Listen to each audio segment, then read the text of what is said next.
Hello guys, welcome back to my channel. My name is Kaushik and you are watching technical Kaushik. তো বন্ধুরা, আজ আমরা কথা বলবো মি নোট 10 প্রো প্লাসের ব্যাপারে, যেটা মি এর নোট 10 এর প্রোর যেটা সাকসেসফুলার হিসাবে me note 10 pro plus launch করছে খুব তাড়াতাড়ি।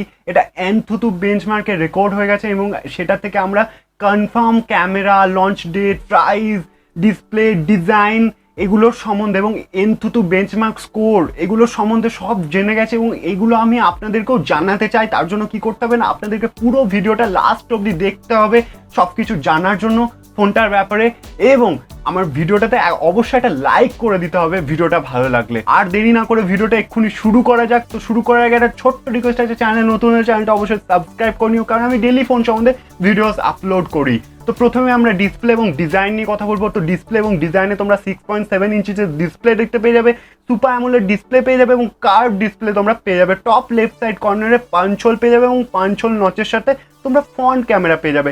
রিফ্রেশ রেটের যদি কথা বলি তাহলে এখানে 120 হার্টের রিফ্রেশ রেট পেয়ে যাবে। HDR10+ এর সাপোর্ট তোমরা দেখতে পেয়ে যাবে এবং ফিঙ্গারপ্রিন্ট সেন্সারে অবশ্যই ইন ডিসপ্লে ফিঙ্গারপ্রিন্ট সেন্সার দেখতে পেয়ে যাবে। এবার ডিসপ্লে এবং ডিজাইনের ব্যাপারে যদি কমেন্ট করতে হয় তাহলে অবশ্যই তোমরা এখানে মি নোট 10 প্রোর মতোই ডিসপ্লেটা দেখতে পেয়ে যাবে, কিন্তু একটা কিছু আমরা নতুন দেখতে পেয়েছি, সেটা হচ্ছে রিফ্রেশ রেট। এখানে 120 হার্টের রিফ্রেশ রেট তোমরা মি নোট 10 প্রো প্লাসে দেখতে পেয়ে যাবে, যেটা ডিসপ্লে কোয়ালিটিকে আরও ইমপ্রুভ করেছে মি নোট 10 প্রো থেকে। তো এরপর যদি আরও আমরা এগিয়ে যাই তাহলে ফোনটার ক্যামেরা সেটআপের ব্যাপারে কথা বলবো। এখানে কোয়াড ক্যামেরা সেটআপ তোমরা অবশ্যই দেখতে পেয়ে যাবে। 108 মেগাপিক্সেলের মেন ক্যামেরা দেখতে পাবে, 48 মেগাপিক্সেলের আল্ট্রা ওয়াইড অ্যাঙ্গেল লেন্স দেখতে পাবে, 5 মেগাপিক্সেলের ম্যাক্রো লেন্স দেখতে পাবে, 2 মেগাপিক্সেলের ডেপথ সেন্সিং দেখতে পেয়ে যাবো। ক্যামেরার ব্যাপারে যদি কথা বলতে হয় তাহলে আমরা এগেইন মি নোট 10 প্রোর মতোই দেখতে পেয়ে যাবো।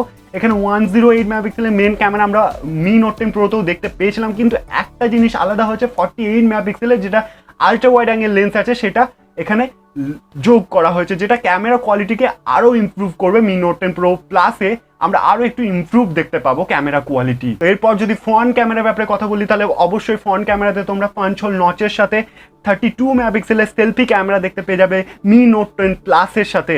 হ্যাঁ, এবং যদি কমেন্ট করতে হয় সেলফি ক্যামেরার ব্যাপারে তাহলে তোমরা মি নোট 10 প্রোতে 20 মেগাপিক্সেলের সেলফি ক্যামেরা দেখতে পেয়েছিলে, কিন্তু এটা এখানে 32 মেগাপিক্সেলের সেলফি ক্যামেরা আমরা দেখতে পেয়ে যাবো এবং সেন্সারও নিশ্চয়ই ইমপ্রুভ হবে। 20 মেগাপিক্সেলের যে সেন্সারটা আমরা দেখতে পেয়েছিলাম সেটাই 32 মেগাপিক্সেলে দেখতে পাবো না। তাহলে ওভারঅল যেটা এগেইন যদি বলি ক্যামেরা কোয়ালিটির ব্যাপারে, তাহলে এগেইন তোমরা মি নোট 10 প্রোতে যে ক্যামেরা কোয়ালিটি সেলফিতে পেয়েছিলে তার থেকে ইমপ্রুভ অবশ্যই দেখতে পাবে মি নোট 10 প্রো প্লাসে, কারণ এখানে 32 মেগাপিক্সেলের সেলফি ক্যামেরা দেখতে পাচ্ছ এবং সেন্সারও ইমপ্রুভ হবে। অবশ্যই আগে আগে সেন্সারও তোমরা জানতে পেরে যাবে। এরপর যদি আরও এগিয়ে যায় ফোনটার ব্যাপারে, ফোনটার চিপসেট বা হার্ডওয়্যার নিয়ে কথা বলবো বা পারফরমেন্স নিয়ে কথা বলবো। এখানে স্ন্যাপড্রাগনের 865+ চিপসেট তোমরা দেখতে পেয়ে যাবে, অক্টাকর 3 গিগাহার্টের প্রসেসর তোমরা দেখতে পেয়ে যাবে এবং জিপিইউ অ্যাড্রিনো 650 ক্ষমতা বা পাওয়ার তোমরা দেখতে পেয়ে যাবে। ওভারঅল চিপসেট বা পারফরমেন্সের ব্যাপারে যদি কথা বলতে হয় তাহলে স্ন্যাপড্রাগনের লেটেস্ট প্রসেসর হচ্ছে স্ন্যাপড্রাগন 865+ প্রসেসর, যেটা এনথুতু বেঞ্চমার্কের কথা যদি বলি তাহলে এনথুতু বেঞ্চমার্কটা তোমরা আমার স্ক্রিনে দেখতে পাচ্ছ, কতটা এনথুতু বেঞ্চমার্ক স্কোর বেরিয়ে আসছে এই ফোনটাতে, এবং এনথুতু বেঞ্চমার্ক থেকে বোঝাই যাচ্ছে ফোনটার পারফরমেন্সের দিক থেকে কোনো রকম কমতি তোমরা পাবে না। অবশ্যই প্রো লেভেলের প্লেয়ার হও বা হাই কোয়ালিটিতে তোমরা পাবজি খেলতে চাও তাহলে সেটা অবশ্যই এবার পসিবল, তোমাদের ইম্পসিবল নয়। মোবাইলেও তোমরা সুন্দরভাবে পাবজি খেলে নিতে পারবে, কোনো রকম ল্যাগ তোমরা দেখতে পাবে না এই চিপসেটটাতে। এবং এই চিপসেটটার যদি আগের ভার্সনটার সাথে কম্পেয়ার করি, স্ন্যাপড্রাগন 865 যেটা মি নোট 10 প্রোতে বেরিয়ে দেখেছিলাম সেটার থেকে স্কোর অনেকটা বেশি এবং ইমপ্রুভও করা হয়েছে।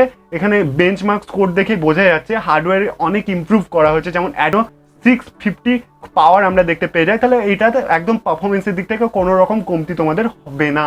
তো যাই হোক, এরপর যদি ফোনটার ব্যাপারে আরও এগিয়ে যায় তো ফোনটার ওএস এর ব্যাপারে কথা বলবো। ওএস এ অ্যান্ড্রয়েড 10 এর সাপোর্ট অবশ্যই পেয়ে যাবে এবং MIUI 12 এটা বেসড হবে। এখানে MIUI বা অ্যান্ড্রয়েড 10 এখানে বিশেষ কিছু বলার নেই, বেশিরভাগ ফোনেই তোমরা MIUI দেখতে পেয়েছো এবং MIUI তোমাদের পার্সোনালি কেমন লাগে সেটার উপর ডিপেন্ড।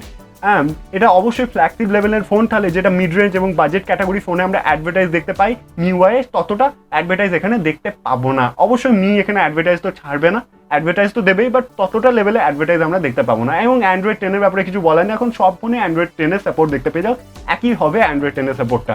এরপর যদি আরও এগিয়ে যায় র্যাম এবং রম ভেরিয়েন্টের ব্যাপারে কথা বলি তাহলে এখানে বেস ভেরিয়েন্ট যেটা সেটা 8GB র্যাম এবং 12GB র্যাম LPDDR4 এর পাওয়ার পাবে এবং 128GB এবং 256GB স্টোরেজ তোমরা দেখতে পেয়ে যাবে। এরপর যদি ফোনটা ব্যাটারি কম্পার্টমেন্টের ব্যাপারে কথা বলি, এখানে 5000 mAh এর ব্যাটারি তোমরা দেখতে পেয়ে যাবে এবং 120 হার্টের ফাস্ট চার্জারও তোমরা দেখতে পেয়ে যাবে ইন দ্য বক্স। তাহলে ব্যাটারিতে অবশ্যই ইমপ্রুভ হয়েছে। মি নোট 10 প্রোতে আমরা একটু কম পাওয়ারফুল ব্যাটারি দেখতে পেয়েছিলাম, এখানে 5000 mAh এর ব্যাটারি দেখতে পেয়েছি এবং 120 ওয়াটের চার্জারও দেখতে পেয়ে যাচ্ছি। তাহলে গেম খেলতে খেলতে তোমাদের আর চার্জের জন্য ভাবতে হবে না, অবশ্যই খুব স্পিডে তোমরা চার্জ করে নিতে পারবে, খুবই স্পিডে চার্জ করে নিতে পারবে এবং খুব বড় ব্যাটারিও পাচ্ছ। তাহলে একদম কন্টিনিউ করতে পারবে গেম, সারাদিন কন্টিনিউ করতে পারবে। বাট আমি বলছি না সারাদিন গেম খেলতে, অবশ্যই তোমাদের কাজও আছে, বাট হ্যাঁ চাইলে তোমরা সারাদিন গেম খেলতে পারবে। এটাই ছিল পুরো ডিটেল ফোনটার ব্যাপারে, যেটা এনথুতু বেঞ্চমার্ক থেকে আমরা জানতে পেরেছি, যেটা আমি তোমাদের সাথে শেয়ার করলাম। তাহলে অবশ্যই ভিডিওটা তোমাদের ভালো লেগেছে, ভিডিওটা একটা লাইক করে দেবে। এবার রয়েছে প্রাইস এবং লঞ্চ ডেটের ব্যাপারে কথা। তো প্রাইস যেটা হবে সেটা মি নোট 10 প্রো আমরা 50,000 এর কাছাকাছিতে দেখতে পেয়েছিলাম। তো মি নোট 10 প্রো প্লাস এটা অবশ্যই অনেক কিছু এক্সট্রা ফিচার্স রয়েছে, তাহলে প্রাইস অবশ্যই বাড়াবে একটু। তাহলে এটা তোমরা 60,000 এর কাছাকাছিতে প্রাইস দেখতে পেয়ে যাবে মি নোট 10 প্রো প্লাসের ইন্ডিয়াতে, এবং বাংলাদেশে অবশ্যই আরও একটু বাড়বে। এরপর যদি আমরা লঞ্চ ডেটের ব্যাপারে কথা বলি, তাহলে এনথুতু বেঞ্চমার্ক অনুসারে এটা আগস্ট মাসে চায়নাতে লঞ্চ করছে এবং চায়নাতে লঞ্চ হওয়ার কিছুদিনের মধ্যে 1-2 মাসের মধ্যে ইন্ডিয়াতে চলে আসবে এবং বাংলাদেশেও চলে আসবে। খুব তাড়াতাড়ি তোমরা দেখতে পেয়ে যাবে ইন্ডিয়া এবং বাংলাদেশে।